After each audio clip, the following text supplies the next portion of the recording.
Magandang hapon po mga ka-brother. Andito po tayo sa Parañaque City, sa Ambel. Ito po yung sasakyan ni ano po name mo po? Freddy San Diego. Freddy San Diego. Magpo-full treatment po siya. GTO.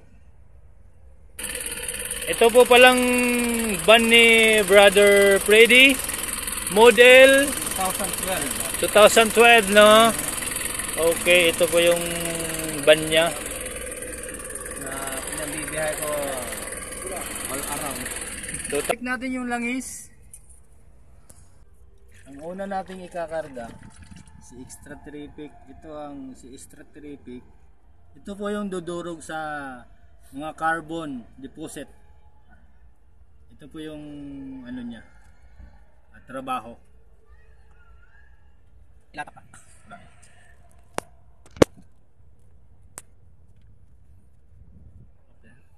Pagtapos ilagay itong extra terrific, tatakpan natin yung engine. And then,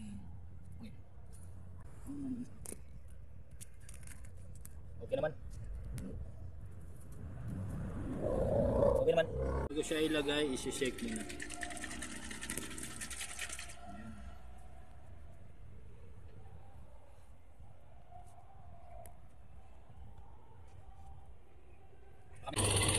Start tapos 5 minutes po.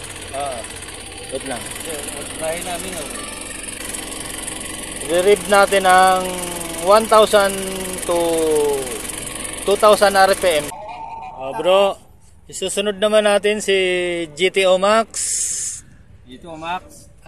Ang gamit po ni GTO Max, siya po yung magbo-winder sa makina. Siya po yung pag may gas-gas yung piston, siya yung parang nagmamasilya doon. Siya na po yung tatakip doon. Ito po yung ano ni GTO Nano Max. So bro, ilalagay na natin.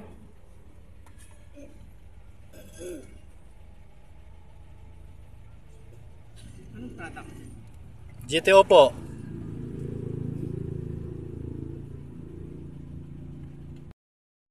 So, i-start natin. 5 minutes. Yon. 5 minutes ulit. 5 minutes ulit.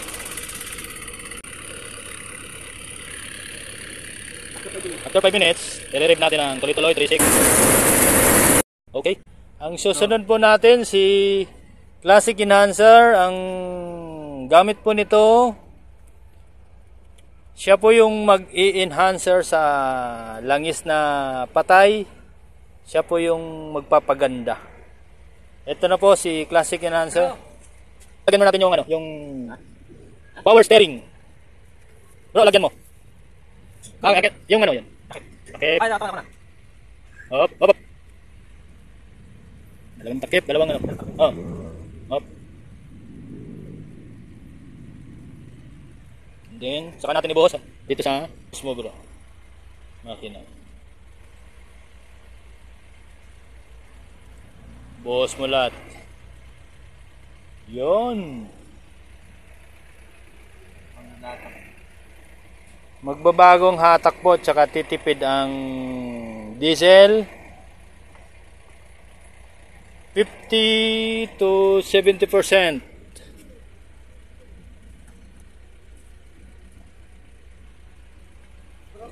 Saan po yung bibiliin na pag may nakapunin sa bibiliin? Bakit? 5 minutes po, ipapahalo natin yung Classic Enhancer bago natin i-rev 1,000 to 2,000 RPM. 5 minutes, ipapahalo muna natin yung langis para maganda. No change oil na po ito ha bro, no change oil na po. Opo. Laking tipid po sa atin to mga biyahero. Susunod ko na siya pag malalang yung biyahe. Opo, napaka-tipid po si GTO. Nararamdaman mo yung napakaganda yung arangkada niya, hatak, tsaka titipid sa diesel at saka sa gasolina. Ito na po yung resulta sa full treatment sa van ni Kuya Freddy. Napakaganda resulta sa GTO, tsaka salamat po Kuya Freddy sa pagtitiwala ng sa GTO. Climate hero ka na po. Tama na tayo. Balitaan nyo po kami sa diesel kung tumipid or hindi. Balito po yung ban na pinapol treatment natin. Ito po.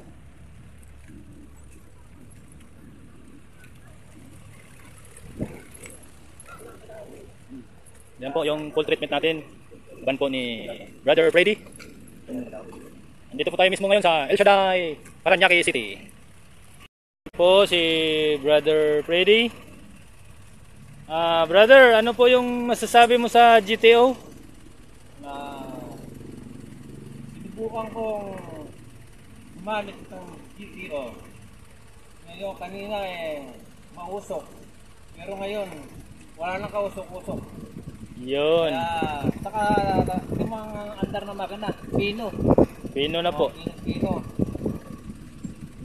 Salamat po sa pagtitiwala sa GTO, Brother Freddy. Salamat sa GTO. Kung hindi ko brother Salty, hindi ko makikilala ang GTO. Dahil siyang nagtotoo sa akin na siya ay gumagamit ng GTO. Amen. Kaya, ginawa ko, nag-try ako. Pero ngayon, yun pa lang, nakita ko na ang kaganda ng GTO sa aking sasakyan. Wala nang kausok-usok ngayon. Hindi na ako makakaba na para sa smoke belching. Yun. Madalas ako napapare. Ngayon, salamat sa dito. Malaki na loob ko ngayon. Dati lagi akong tago ng tago sa mga smoke belching. Amen, amen. Oo. Zero Ultra po ang lalabas dyan pag napara ka sa... Huwag ka na pong titigilan mo sila. Ngayon talaga, tabihan ko pa sila pag aking dumadaan. Okay. Maraming salamat po sa pagtitiwala sa GTO, Brother Freddy. Salamat din sa DTO. Nagkaroon sila ng ratak na ganito. Makakatulong sa mga... Salamat po kay Sir Perdix. Si Sir Felix, siya ang nagdala din sa atin. Opo, maraming salamat po. God bless.